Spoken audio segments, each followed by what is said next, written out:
Workers of the world, unite.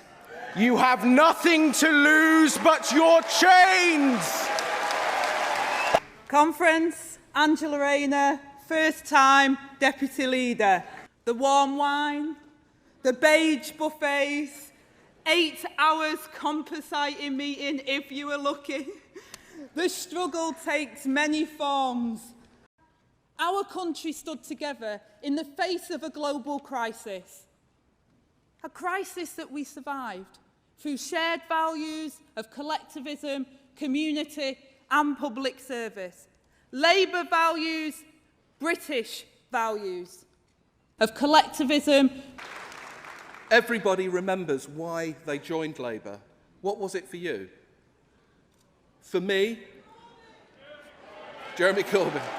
Well,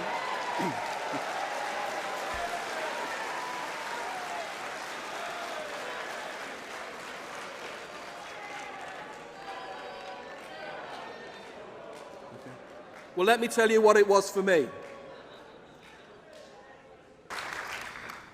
In my first job, which was for Croydon Trades Council, I learnt about organising and solidarity. We've made progress, but our fight against prejudice isn't yet won. That's why we've moved resolutely to tackle anti-Semitism. We're delivering an action plan to drive it out of our party.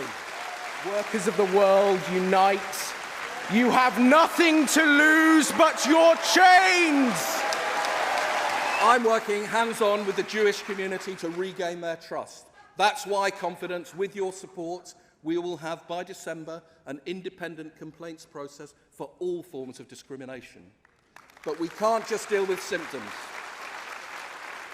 That's why all party staff, MPs and thousands of members have already taken anti-Semitism training provided by our great affiliate, the Jewish Labour Movement. The first of the black doctors that died from COVID were black. We're looking at this conference timetable and we can't see where we're able to debate anything about equalities, let alone COVID and equalities. So, Okay, you've made your point. Where is it? Yeah, you've made your point. Thank you. Now, there was someone else at the back there whose hand seems to have gone down again. Okay. How we win starts from a crucial question. Voters will ask us, what is the difference between the Labour Party and the Conservative Party? Well, thank you for your courtesy. I'll close by pledging to you the type of General Secretary I will continue to be. I will not accept prejudice directed at anybody in the party or by anybody in the party. I'll close by pledging to you the type of General Secretary I will continue to be.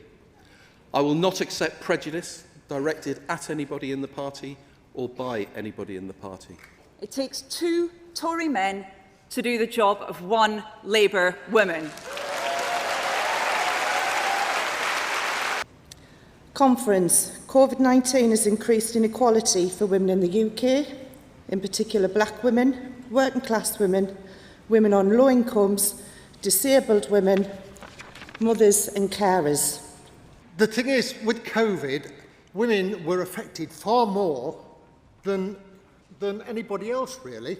They're the ones who are in the jobs that were most at risk. They're the ones that had to give up jobs to go and look after children, to go and care for elderly relatives, and to take on the bigger burden of everything that was going on at the time. And women put themselves forward for this. They went and they did the job and they got it done. And the thing is, we now need to support them post-COVID. Well, we're still in the middle of it, aren't we? But we need to give them the support, or give women the support to look after the children and such like when they are fighting against a system that is so against them. And my comrade at Poole. But unfortunately, since being elected as a councillor this year, I've experienced really shocking misogyny within the party. Collectivism. And I was looking into it, thank you. I was looking into the different rules that can kind of protect us against this kind of thing, and it's a rule within the Labour Party that I think, don't quote me, but 50% of exec members have to be women. Since I became a woman, I have experienced undue harassment and violence against my person, not only by misogynistic men, but by women as well. So it is not just men that cause violence. Conference, we're a democratic party. We have policies and we have rules. As a chair, we need to be inclusive. We're sitting here and the angling of the chair is appalling. We're meant to be having participation and interaction, and we're not having it. Why is it that we're not having it? Thank you, Delegate. Why is the delegate is curtailed in participating? That's not a point of order, but It I is a take point your of point. order. I take your Look point. at the rule at the I back. take your point. Thank you. It's a plain Conference. abuse We of are power. we are now going It's to the move. abuse of chair power. Thank you, Delegate. Before I start, I would just point out we are running around 1 hour late according to the agenda. Can you not approach unless you're called, please? Thank you. Can you not approach the rostrum unless you're called? Thank you. So I'm gonna move on. There will be ballots coming up in a while. If you take a seat,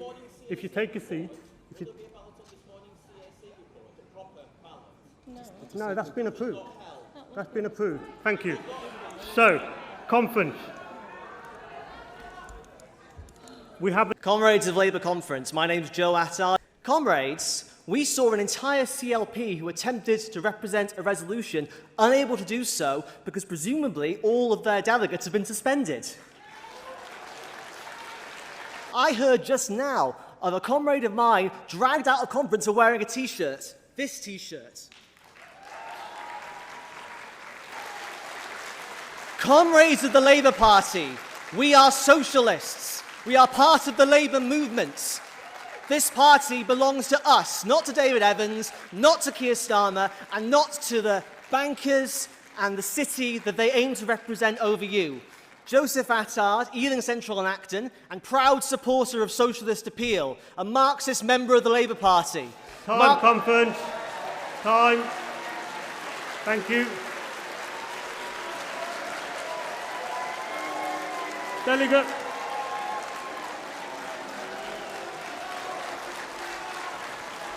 Delegate, can you remove yourself from the rostrum? Thank you. My first conference was in 1969 as a young socialist. My second conference was in 1974 when my late wife was a Labour Party agent, and we postponed our honeymoon in order to fight 2 elections. I did say elections. On this portfolio of motions, I was sort of going to vote in favour of the NEC recommendations. I'm going to say why I'm going to vote against them. It's the only way I, with my one vote, can register a protest at the rather sloppy way some of the procedures have been carried out today.